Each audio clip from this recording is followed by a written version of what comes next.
Amy, let me tell you about a magical place that is so exactly designed to be enclosed space, year-round fun for the whole family that I bet you already know what I'm going to say before I even say the name. Let's say it together on 3. 1, 2, 3. Great Wolf Lodge. You got it, Amy. My kids loved Great Wolf Lodge when we went. You probably already know that it has a huge indoor water park with a wave pool, lazy river, a bunch of massive water slides. But then your pack can hit the other attractions because, wait, there's more. Great Wolf Lodge has adventure-packed attractions like Magi Quest, a live-action game kids can play throughout the lodge, plus the Northern Lights Arcade. Spent some quality time there, so your kid who loves the lazy river and your kid who loves fantasy games will both have a great time. Great Wolf Lodge also offers great dining options and complimentary daily events like nightly dance parties, all under one roof. Unpack the car once and you're settled in to have fun. And with 22 lodges across the country, you're always a short drive away from adventure. We've both had such great times at Great Wolf Lodge, so bring your pack together at a lodge near you. Learn more at greatwolf.com and strengthen the pack. Developmentally appropriate. What fresh hell? Laughing in the face of motherhood.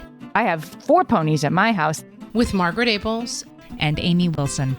I love a little theory of mind, Amy. A podcast that solves today's parenting dilemmas so you don't have to. They could tell from my face that might not have been such a good idea.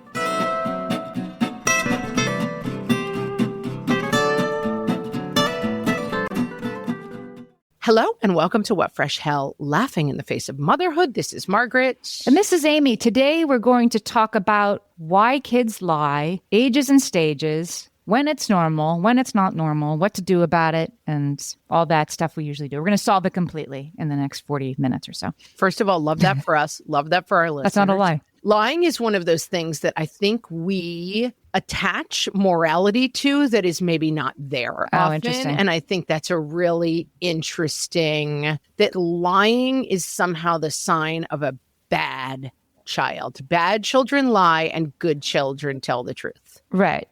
Whereas it turns out all children lie for developmentally appropriate reasons, and some lie, a lot and whatever. Okay, so let's start with ages and stages of lying, because interestingly, babies, toddlers, like ages, 0 to somewhere between 2 and 3, they can't lie. And the reason that they can't lie is because they don't really understand that their parent isn't omniscient. Right. First, they don't even understand that you're different from them. Right. First, they have to learn that mom isn't you don't me. have the same brain. Right. Right. And then they don't understand that brains aren't the same and that their every thought. And like kids just don't know that. They're completely bonded to you and they don't understand that.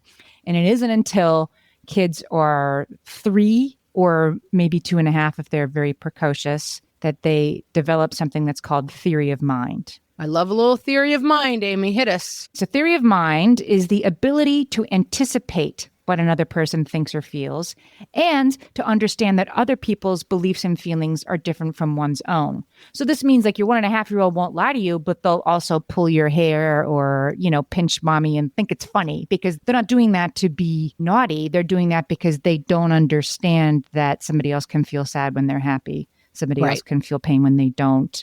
I want that truck, so I'm going to hit you over the head with this truck. Well, they don't understand that that's a problem because they don't understand other people feel differently than they do. Right. So theory of mind is very important. And once they figure this out, it's what would lead you to understand that lying is even possible, that you have a state of mind that's different from my own. Yeah. And there's a little bit of overlap with general understanding. This is why a 3-year-old walks in covered head to toe in cake. And you say, did you eat the cake? And they're like, no.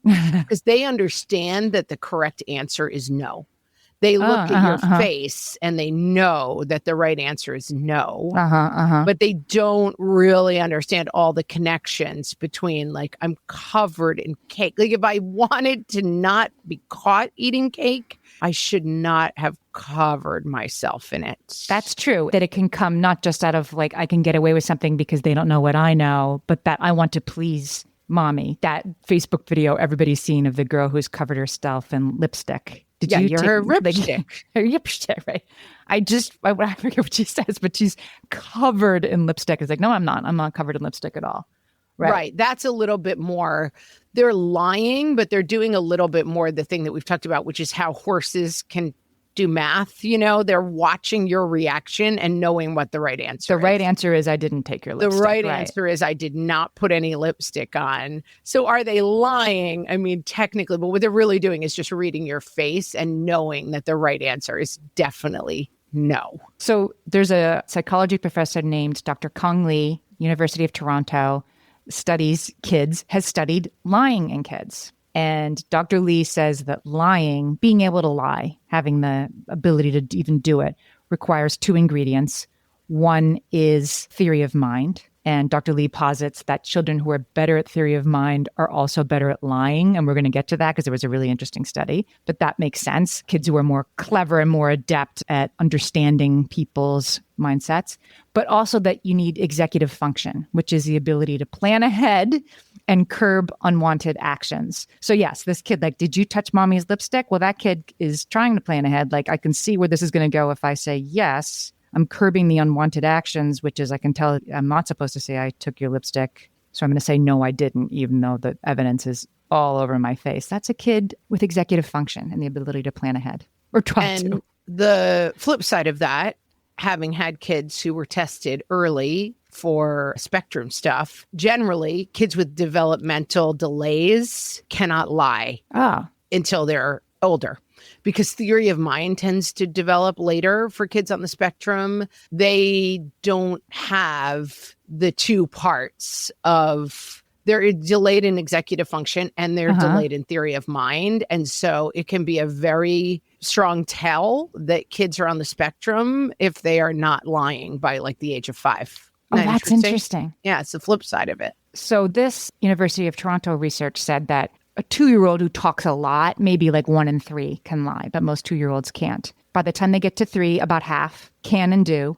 At about 4, it's 80%. They're all doing it. They're all trying it. We'll get into why. We'll get into all the reasons that is. 5 to 7, everybody's doing it all the time. And then 8 and later, it really starts to curb off. I mean, if your teenager's lying about where they went last night, that's very specific, but the idea that your kid is waking up from nap time and telling you that they flew to the moon with their favorite doggy, they kind of stop doing that. They stop fabulating things about 8. Right. That I think is interesting, that lying is a very specific word that we have very specific associations with. Lying is bad. Lying is sneaky. Bad people lie. Lying has this huge moral component attached to it.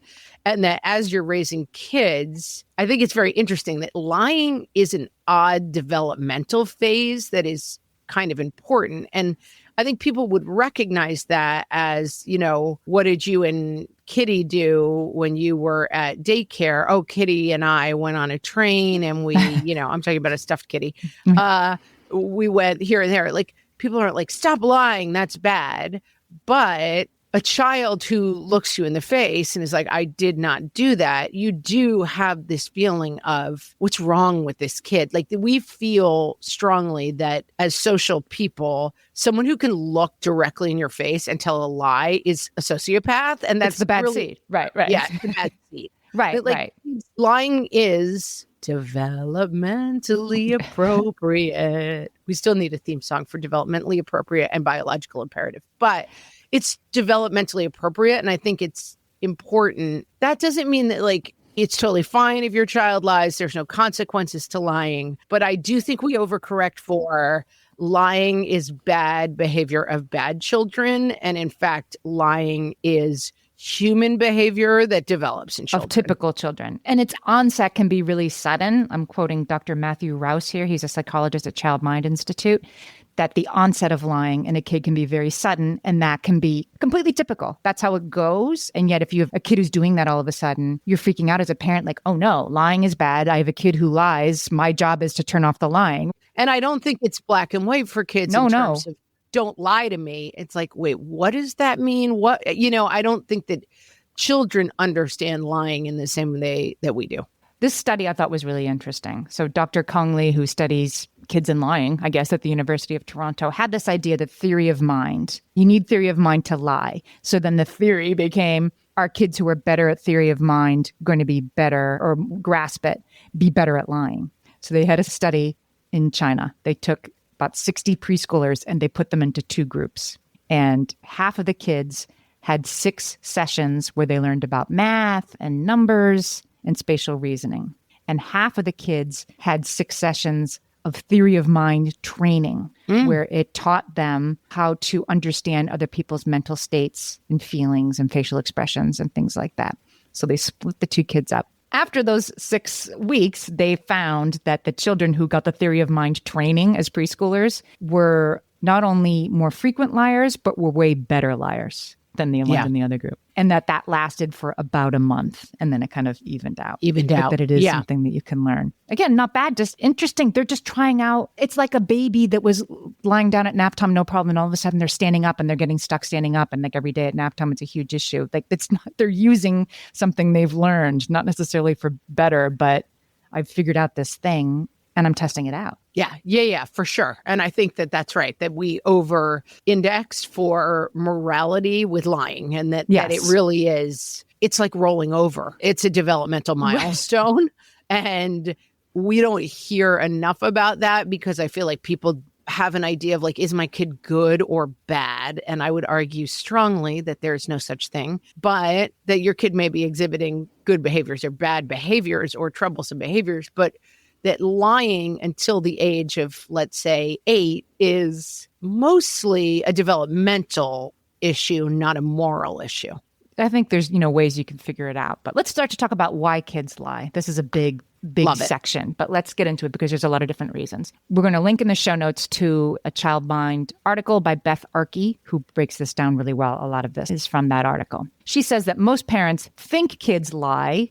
I'll test you. What are the reasons, like off the top of our heads, that kids lie? Kids lie to get out of trouble, right? Kids Number lie one would be to get their sibling in trouble, maybe. To get someone else in trouble. Yeah, I would say kids generally lie before the age of 10 to get something they want or to avoid something they don't want. Those would be the 2 categories, I think. Right. So that's what they say, that it's get something they want, get out of something they don't want, or to avoid a consequence. That those are the reasons, and there are other less obvious reasons why kids might not want to tell the truth or the whole truth. Well, we talked about this in the kind of talking about hard things or, when bad things happen episode, that children play in ways that can be very disturbing. Giving the example, if your grandmother dies and then you find them out burying each other in the backyard and being like, you're dead like grandma. It's very shocking to see how kids play. I think similarly, it can be very shocking to see how kids lie. I remember I was taking care of a kid who had been through a trauma and they were crying at one point and a parent had died. And they were like, I guess I'm just really sad that my parent died. And I was like, oh my God, like this is my worst nightmare. Here we go. This is the thing. And then they looked up at me and they were like, ice cream would probably help. And I thought, oh my God, like this little psychopath is using this huge trauma to get ice cream. Yeah. And I remember thinking like, this is so deranged. And what it was extremely developmentally appropriate. People feel sorry for me about this thing that is almost too big for me to understand as a 6 or 7-year-old. But I do know that if I mention it, people will kind of give me whatever I want. Like, that's just a sign of intelligence in the kid, actually, that they're making certain connections. But as an adult who understands the bigger picture, I found it extremely jarring. Like, wow, this is nuts. That's testing out. Dr. Rouse calls this testing out new behavior. Right. This kid's just like, I wonder if this would work if I tried this. Could I get free ice cream all the time? Every time I mention just this testing trauma? Something out. Yeah. So that's one. Another one is a developing sense of morality. This is Beth Arkey saying children begin to lie as they are better able to anticipate which behaviors might get them into trouble. So they're understanding right and wrong. The good news is they understand right from wrong. They know that coloring on the wall was probably not a great idea. They know that. And so therefore it was a great idea, but it's about to come slamming down into consequences. I've suddenly realized some people might think that was a bad thing to do. I mean, my drawing is amazing. Oh. But wow. In looking at mom's face, I can tell that she is not happy that I made this choice. My kids, we rented a house one summer that had a gravel driveway. And my kids they would call it the sandbox. So they'd go out there with trucks and play in the gravel. And then, I think they were probably 5 and 3. And my 5-year-old came in like, we have something to show you. We've decorated the car. And they had taken the pebbles and, scratched designs all around the side of the car. And yeah, they could tell from my face. They quickly recalibrated in real time that might not have been such a good idea. Did something awesome. No, it was my brother's idea. Awesome. Now that I see your face, I remember Right. it was all his idea. All right, when we come back, even more reasons why kids lie.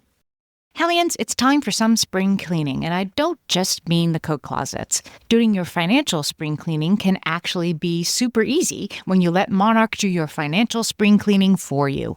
One dashboard that gets your entire financial life organized. No more clutter, no more mess, no more logins scattered everywhere, just accounts, investments, property, and more, all in one place. Get your first year of Monarch for half off, just $50 with promo code FRESH. Monarch allows you to look not only at what you've already spent, but also to plan for the future. With Monarch, you can set savings goals, plan for big purchases, and notice spending trends before they become a problem. I can generate cash flow reports that show me what we spent this quarter, this month, what we're probably going to spend next month, and feel prepared, organized, and knowing how to plan for the future. No more surprises and a lot more clarity. Try Monarch. Use code FRESH at monarch.com to get your first year half off at just $50. That's 50% off your first year at monarch.com with code FRESH. At DSW, we ask the important questions, like, what shoes are you going to wear? Whether you're prepping for wedding season, festival season, or just planning the ultimate vacay, the right shoes can make or break an RSVP. So own the moment. You've got big plans, and we've got just the shoes. At the perfect price, of course. Get ready to get ready with Designer Shoe Warehouse. Head to your DSW store or dsw.com today and let us surprise you. Amy, when I'm having a good hair day, it usually makes my whole day better. And that's why on every day, I'm taking Nutrafol. Nutrafol is the #1 dermatologist-recommended hair growth supplement brand. And it's the #1 hair growth supplement brand personally used by dermatologists. Nutrafol's hair growth supplements are peer-reviewed, NSF certified for sport, and clinically tested. Nutrafol offers multiple formulas for men and women, tailored to different life stages and lifestyle factors, so you get support that's actually right for you. Adding Nutrafol to your daily routine is easy. Order online, no prescription needed, with automated deliveries and free shipping to keep you on track. Let your hair be one less thing to worry about. See visibly thicker, stronger, faster-growing hair in 3 to 6 months with Nutrafol. For a limited time, Nutrafol is offering our listeners $10 off your first month subscription and free shipping when you visit Nutrafol.com and enter promo code LAUGHING. That's Nutrafol.com, spelled Nutrafol.com, promo code LAUGHING. Kids can also lie to increase their self-confidence in the place where they don't feel confident. Yeah, this is Jan Brady. I have a boyfriend named George Glass. Yes, exactly. He goes to a different school. George Glass. It can also be, I'm fine when they're not. I mean, we don't think of that as lying, but it is. That didn't hurt when it did.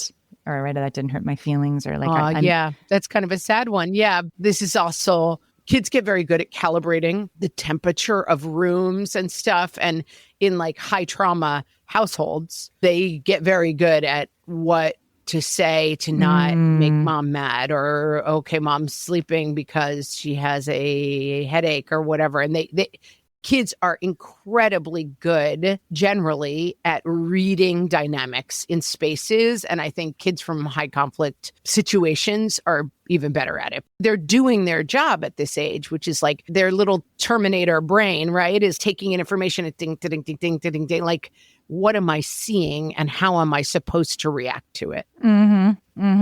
There's also impulsivity. I mean, sometimes kids just love to tell whoppers, and that's an oldie locks alert. Back in my day, people don't say that anymore. Tell a whopper. That's like, I mean, that's an oldie locks alert from like the 1920s, Amy. It's not like even Rascals from level.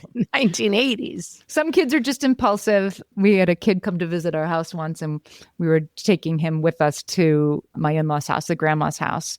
And, we're like, we're almost at their grandmother's house. And he's like, yeah, my grandmother has a house right over there. And my kids were like, he does? Why have we never played with them when his grandmother lives right across the street? I'm like, he's just we'll talk about it later. I'm like, he's just saying that. He's saying that to make himself feel more comfortable. And it doesn't matter that, sometimes kids just do that. And sometimes we do teach kids, like we are instructing them that a white lie is okay. Right. You're going to tell grandma you love your present even when you didn't. Well, that's the flip side of lying, right? That we want kids not to lie, except for when we want them to lie. We don't want them to be like, I don't want to kiss grandma because she smells weird. We don't want that. That's the truth. Right. But we don't want them to say it. And so there's a lot of learning around lying and socializing and communication that goes on at this age between like 2.5 and 7, let's say, where you're just constantly calibrating. That's why being in high conflict environments can be very damaging for kids of that age, because that calibrating, it gets in overdrive, basically, that like my safety is very connected to figuring out these cues. But all kids are doing it. They're trying to figure out cues. And then once kids hit teen years, it turns into more like lies of omission. Like the things that I don't know about what my kids are doing is because they're not telling me things more than they are telling me. I was with Jessica. It's like, I don't know where they went and they didn't mention it. Which again can be very developmentally appropriate. Yes. I mean, you don't want your parents to know everything you're doing. Your teens to be like, and then we went here. Right. And then, that's a huge part of teenage development, is the separation that starts to happen. And I think that's a great thing that you don't know everything going on in your kids' lives. That's right. Because that, again, is developmentally appropriate. That I sometimes want to be like, and then what happened? And was it weird? Where were you? And I have a kid who's spending the summer just out on adventures with friends, biking with a fishing rod and going out. And this little group of friends just goes out every day and explores. And I'm like, but were you crossing at the like, tell me more. But I want to feel the control of knowing everything, but it's better that I don't know everything. Let's talk about the difference between lying that's a problem and lying that isn't a problem. I think we've kind of established that all kids are going to lie at some point, and that's not a problem. Right. So when is it a problem? Right. I'm kind of coming in hot with like, lying it's almost is fine. never a but problem. like, obviously lying can be a problem. There's a line. Right. But you will probably be happy to hear how far it has to go before child psychologists think that this is a problem. So this is Dr. Matthew Rouse, again, the child mind psychologist. He sort of says like level 1, level 2, level 3. And each of these are not like call a psychologist. They're just levels. So level 1 is an attention-seeking one. Like if it's coming from a place of low self-esteem, well, my grandmother lives there too, or like I have 4 ponies at my house, that kind of thing. Right. That's when you ignore or redirect. I think maybe unless it becomes like, I definitely knew kids in elementary school who were just constantly like, my dad is the CEO of American Airlines or whatever. Oh, yeah. And we were like, no, they're not. And you're a weirdo. I think if it's a harmless one-off that's like, I'm not afraid of flying, and you could see them like shaking, I think getting under this, if it becomes a pattern, is a good idea. Well, I think how much they do it. Yeah. That's lying, like I'm skipping ahead to like when it is a problem. If it's a 4-year-old saying like, my house is made of cotton candy, oh, really? Who cares? But if it's a 12-year-old saying, right, that my dad is a CEO of American Airlines, and the peers are being like, no, they're not. Stop it, you weirdo. That might be something the peers are going to correct pretty quickly, but that they lie much more than their peers are lying actually is a sign of like, there might be something here. Yeah. So I think that this one is not totally ignore. It's ignore if it's harmless, but know where your line is. But don't ignore if it's all day, every day. That's a good point. Level 2, maybe these levels are a little confusing because level 2 is they keep spinning fantastical tales. Okay, so I guess level 2 is just level 1 more, they keep doing that. Then maybe you might say something like, wow, that sounds like an interesting story. But why don't you tell me that again? What were you really doing at school today? That you might push back a little bit. Like, that sounds like a fun idea, but who was really at the party? That you push back on it a little bit. I mean, as a person who had to tell my husband to stop correcting my stories, after we were first married, we'd be at parties and I'd be like, and this huge dog, and everyone would be laughing. And he's like, the dog wasn't even that big. And I finally was like, you're not a journalist, man. You don't need to fact check me. I am a spinner of tall tales, and I don't want to be, I tell the best story, not the most accurate story. But yeah, I think for kids, again, there's a line between like, and oh my gosh, at the very last second we scored the goal and the whole place went wild.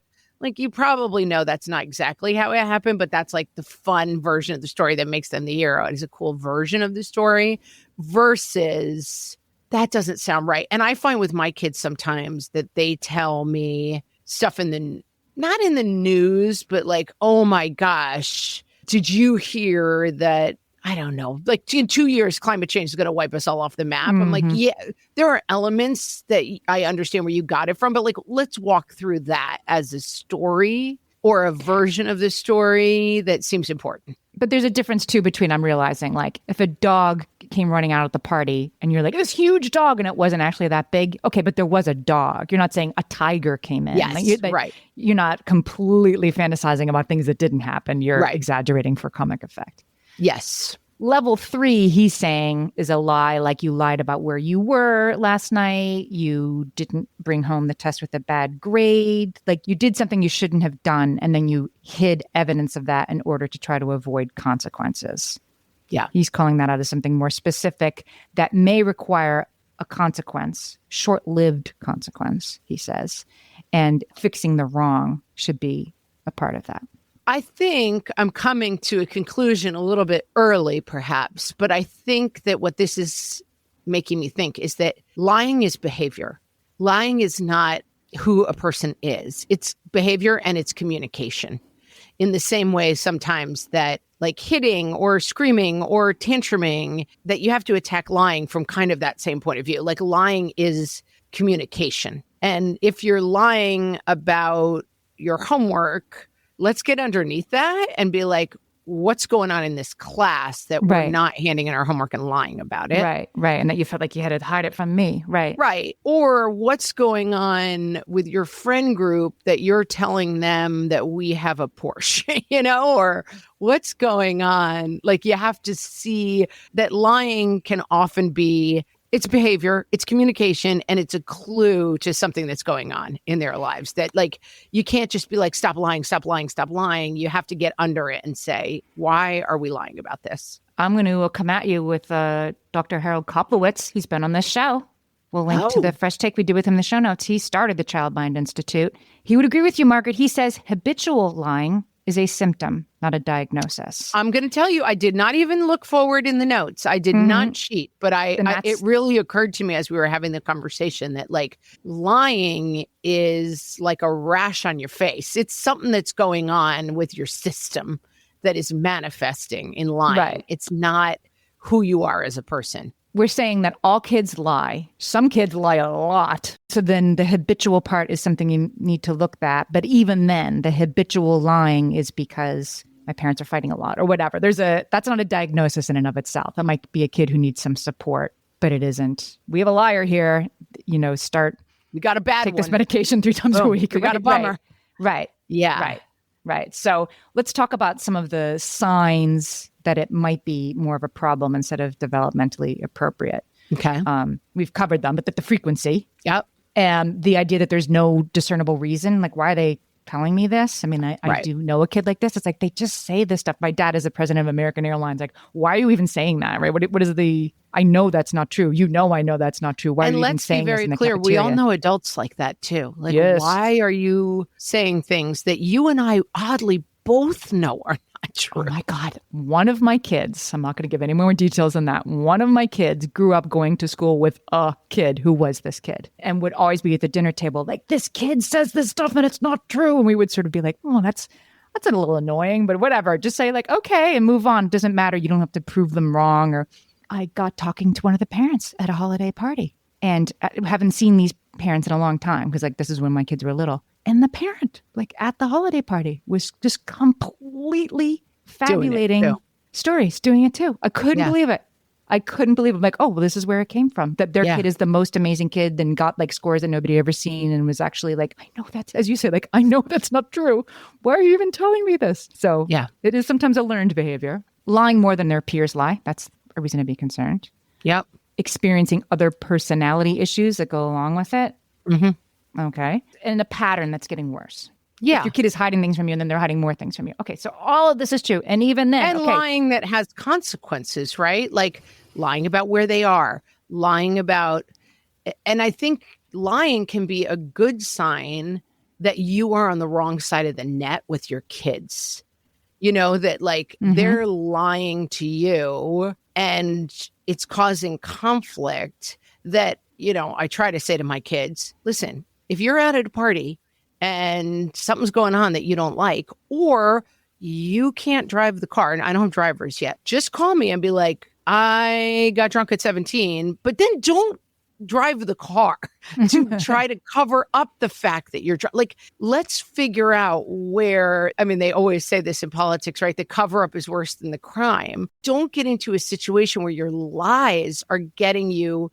You're trying to stay out of a small amount of trouble, and then you're going to end up in a space where you are in so much trouble because you're kind of covering up too much stuff. Tangled web. When I was in high school, my drama club was supposed to do a spaghetti dinner to raise money for the play, right? And so I was the president of the drama club. And so my drama teacher said, will you call Mr. Whoever? He was the head of the parents association of the drama club. Like we're talking like 10 people in each of these clubs.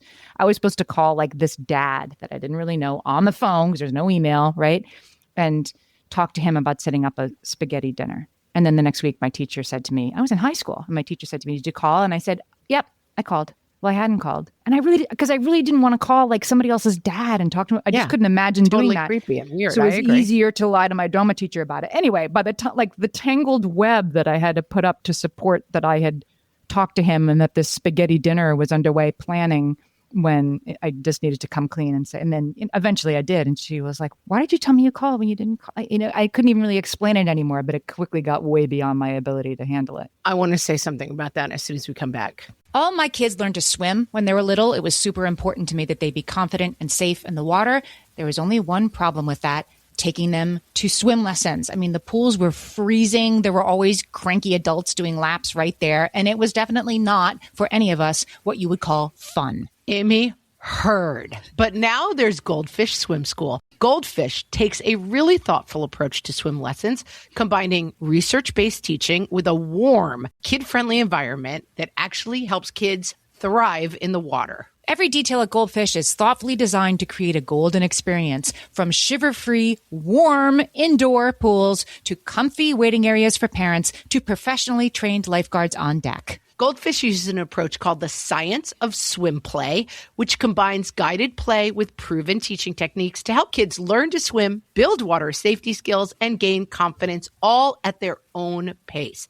Lessons are designed to meet kids exactly where they're at. If you've been thinking about swim lessons or just wondering where to start, this is a great opportunity. Right now, Goldfish Swim School is offering a waived membership plus your child's first lesson free at participating locations. Just visit goldfishswimschool.com/free to find a location near you and enroll using promo code FREE. That's goldfishswimschool.com/free, promo code FREE. My favorite skincare products actually feel more like self-care, like they're so nice to put on and they smell so good that I'm actually happy when I get to that part of my day.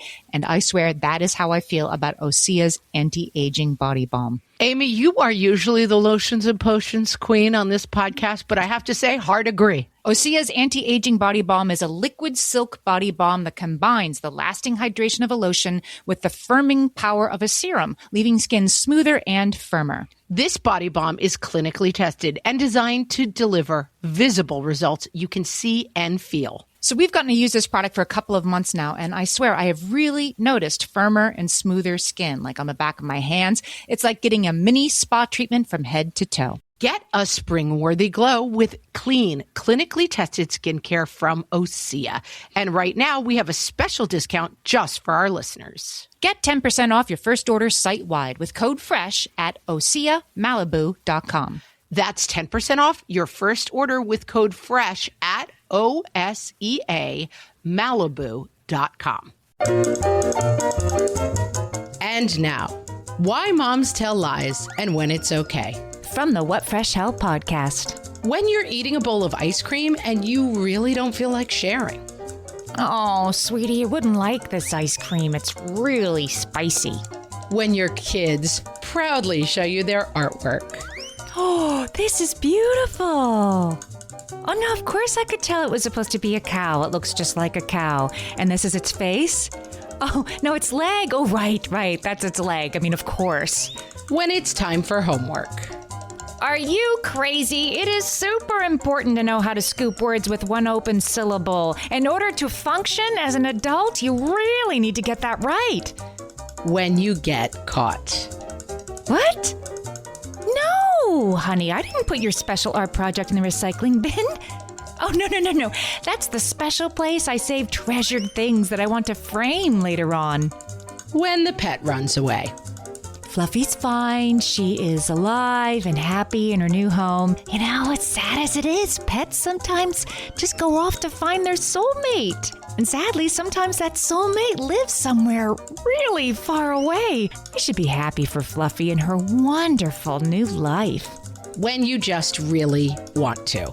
Sweetie, your Elsa doll that sings Let It Go at top volume 24 hours a day, it seems to be out of batteries. And you know what is so sad? They don't make that kind of battery anymore. Oh, how annoying. I guess you'll just have to enjoy the non-singing version of her from now on. When it's daylight savings time. Bedtime! What do you mean the clock says it's only 6:30? Oh, yeah, that's one we haven't stepped forward yet. Now go to sleep! This has been Why Moms Tell Lies and When It's Okay. From the What Fresh Hell podcast.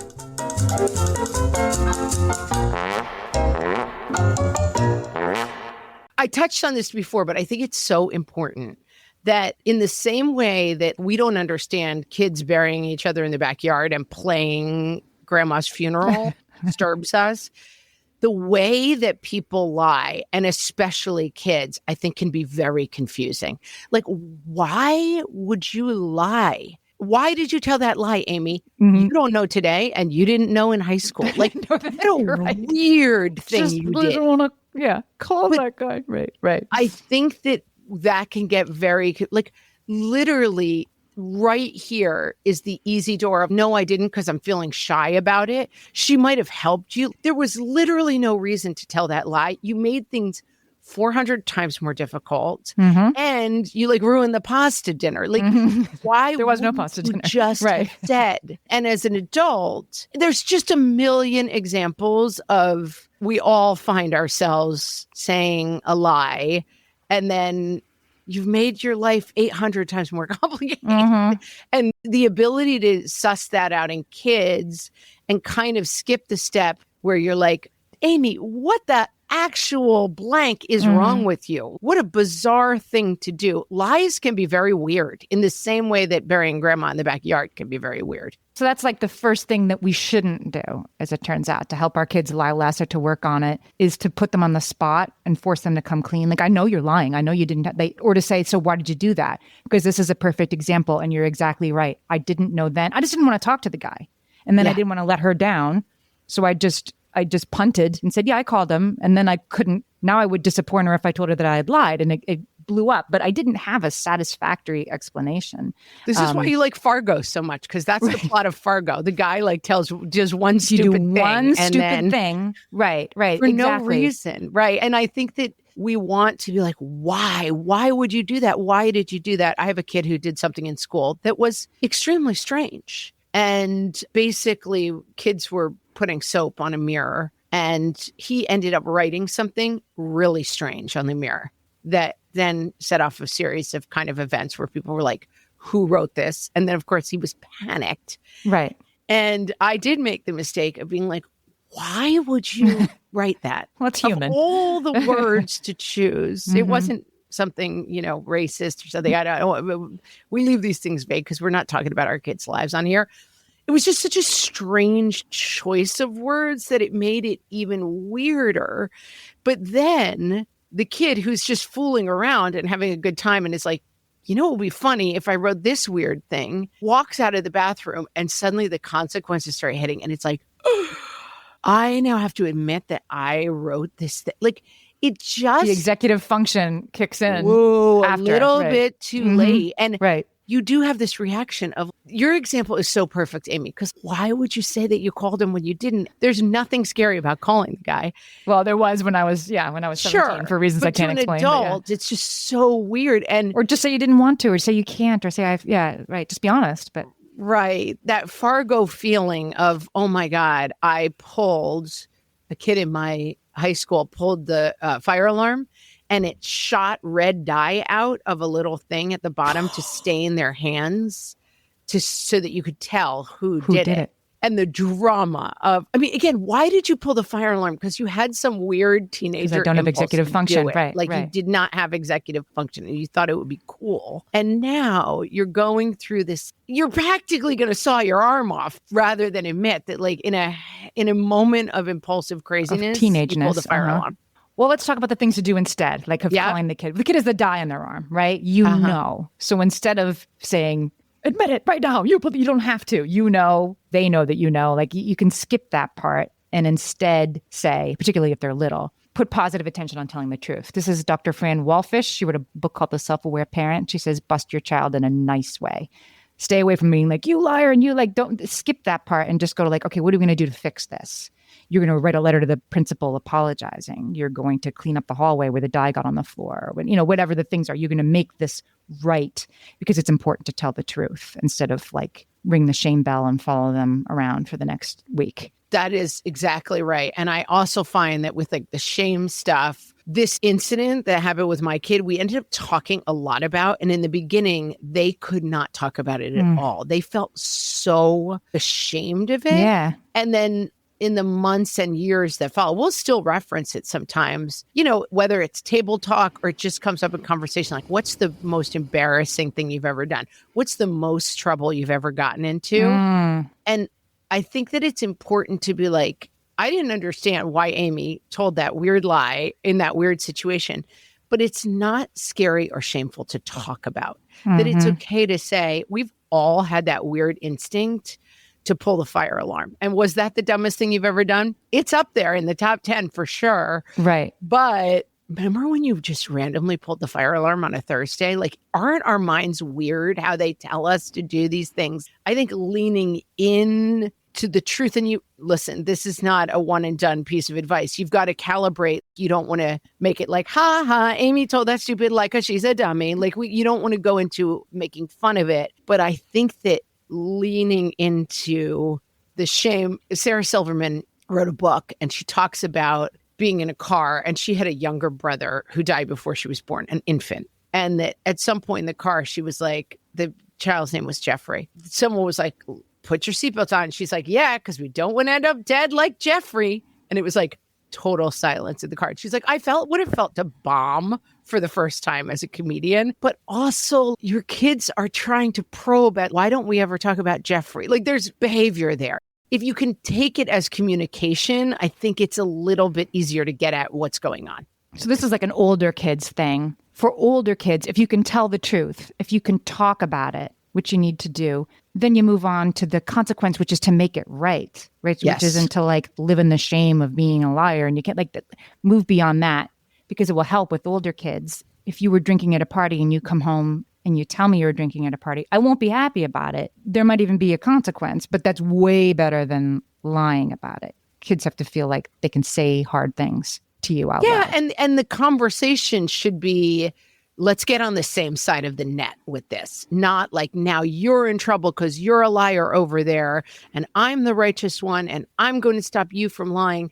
Whereas I had a situation with a young person who went somewhere, didn't tell us, and the conversation became, they were in a situation that then they were uncomfortable in that place where they didn't tell us they'd gone. And so the conversation became pretty quickly, if you don't tell us where you are, then that situation is difficult. We are less able to help you because we don't have enough information. And there are very few situations, I think, where you say, I want to do this thing, that we wouldn't have a conversation with you about whether or not we would let you go there. But I hope you can see that lying to us about where you were fed into how uncomfortable that situation got. Right. And even then, telling the truth is better than continuing to lie. Like even though it's going to get even harder to tell the truth, it's always better to tell the truth than to try to prop up this lie even further. Yeah. And like, hey, we're both on the same side of this problem. You want more freedom, but when you take the freedom too far, you end up in a situation that's uncomfortable for you. So how can we address this problem together? Maybe we need to give you a little bit more freedom about where you're going, but then you need to communicate more truthfully about where you're going so that we can all make sure those situations are safe versus you did a bad thing and you're in trouble with me. Now you'll never go anywhere. Yeah. Let's talk about, this is really important advice for younger kids. Dr. Carol Brady, not Jan's mother, different I was going Carol to say, Brady. Jan's mom, Carol Brady. This is such good advice. This is for younger kids, not the teenager who's out drinking. This is for younger kids, crayons on the wall. We'll go back to the crayon on the wall thing, right? Like your kid clearly wrote on the wall. It wasn't you, and the other kid's the other one home. What happened here? Did you color on the wall? No, I didn't. And they're digging in their heels and getting panicky. You say something like, I'm going to walk away and I'm going to wait for 10 minutes. I'm going to come back and then we're going to talk about this again. And if you want to change your mind and give me a different answer, that's okay. You won't be in trouble for lying if you want to give me a different answer. And she calls it a truth check. And just being like, okay, we're going to reset. And again, don't like circle the lie, like, how dare you lie? You're trying to make it easier for them to fess up so they can get to the part where they make up for what they've done by cleaning the crayon off the wall. So you give them a truth check, a do-over, 10 minutes, re-enter it totally clean, right? No, like, are you ready to tell me? No, none of that. Just like, hey, I wanted to talk again about on the wall. I wanted to do a truth check and just ask you again, do you know what happened here? Do you want to give me an answer as to what happened? That they will usually, that's enough time for them to be like, okay, I wrote on the wall. And then you move to the consequence, which is to clean it up, and they say they're sorry, or they tell grandma that they're really sorry they did it, whatever it is. Yeah. But the truth check is a like shame-free way for them to own what they've done. I think it's coming back to this idea of turning down the heat on lying as a thing that like we see lying as a moral failure and something that bad kids do. And so we want to stamp it out really, really hard. And that we need to change to this idea of lying is communication. And it doesn't mean to get all tweet and like, oh, it's okay that you burnt the house down and said you didn't, because lying is communication. It means not attacking the lie, but getting underneath it, not because we're so sensitive, but because it really makes a difference. And I think this is somewhere where you can tell your own stories. Everybody has gotten in trouble by lying. Everybody tells lies. I mean, everybody tells lies every day, basically, from does my sweater look good to did you do the thing I asked you? My husband has a funny habit, and it's now made me laugh, but it used to make me so crazy. I would say, hey, did you deposit that check I asked you to deposit? No answer. It'd just be this long, pregnant pause. Well, I could tell that his brain was scrambling to be like, I'm in trouble. And I need to come up with something. And I'm like, just say no, I didn't. I'm not your mom. I'm not going to yell at him. Not that his mom would yell at him and not throwing his mom under the bus. But, I'm not asking you. I'm not, your mother, meaning I'm not trying to get you in trouble. But that instinct to be like, the answer is no. No gets me in trouble. So let me think of some other crazy answer. It's just like, we're on the same side. If you forgot to deposit the check, I also forgot to go to the post office yesterday. It's fine. Right. But yeah, lying is taking the heat down under lying and making it more like, hey, can we communicate about something without this being in our way? So kids lie for usually pretty good reasons. They're trying to stay out of trouble, even if it's obvious. And understanding that is the key to sort of moving past like, okay, I want you to tell me the truth about coloring on the walls, but let's fix the wall. And it sort of takes the heat off lying, because going back to my example in high school, like lies led to more lies. Like now there's no pasta dinner because I've created this whole repeated phone calls that I didn't have because it was harder to tell the truth than all of that. You want it to not be that hard for your kids. Not that my teacher was doing anything wrong. Or lies lead to, I would tell my kids, I snuck out of the house. I told my parents I was going one place. I went somewhere else. I then found myself in a scary situation, and it was much more scary because nobody knew where I was. And that was scary. And I would have probably been better off, negotiating with my parents to go versus putting myself in a bad position because I thought I was being so clever lying. Can I give one more piece of advice that I Yes. read that it was so good I want to include it? That with kids, if you know, like you hear there was a party in the woods and you're pretty sure your kid was at it and there's like mud by the front door, right? That you can by the front door. That you can preamble, because the whole point isn't you're going to test them and see if they lie or tell the truth. You want the truth, right? And so you can preamble with your kids. You can say, look, I'm going to ask you something and you are maybe going to have a hard time telling me the right answer, but I want you to know that your behavior isn't who you are, but I'm going to need you to tell me the truth, even if it's a really hard thing to tell me. Were you at the party last night? And that if you preamble it and give them a world in which telling the truth doesn't feel like this impossible thing, you're more likely to get to what you want, which is let's fix the situation instead of the fact that you lied about the situation. Yeah. And I think you can get very off course and find yourself as like angry detective, lying suspect. And when you find yourself in those roles, right. It's a back to one. It's a kind of, whoa, we are very much on wrong sides of the fences. And my whole relationship with you is like, where were you really, you liar? That's a point to sit down and say, let's talk about what's going on here. Mm-hmm. You are not telling me anything about your life. I feel like I'm constantly in detective mode. It feels like it's putting us at cross purposes and putting us on opposite sides of the net as, opponents. Mm-hmm. I would like us to get on the same side of the net so that you don't feel you need to lie as much. And I don't feel like my only relationship with you is catching you. That's right. Well said. Solved it. I was going to say no one's going to lie anymore. In fact, people are going to lie much more and we're going to like it. That's what we've really learned. We're going to give them truth checks. I'm going to try more truth checks in my house. Hey, What Fresh Hell Plus? We haven't talked about that in a while, but What Fresh Hell Plus is our subscription plan. You can always listen to the show for free. You'll always be able to listen to the show for free. If you want to get an ad-free feed of every episode of this show ever for the last 9 years, plus very special monthly bonus episodes that are only for What Fresh Hell Plus listeners, you can go to the link in the show notes for this episode or go to our website, whatfreshhellpodcast.com. Sign up for What Fresh Hell Plus. 2 taps. It's $5 a month, and you can keep listening right where you already listen. You don't have to download a special app and a thing. No, it's super, super simple. And consider being part of What Fresh Hell Plus. And you can learn a lot of hilarious and useless information about our inner lives. That's right. Non-parenting related episodes about our deepest, truest, silliest selves. We'll see you over there at What Fresh Hell Plus, and thanks so much for listening. Thanks, everybody.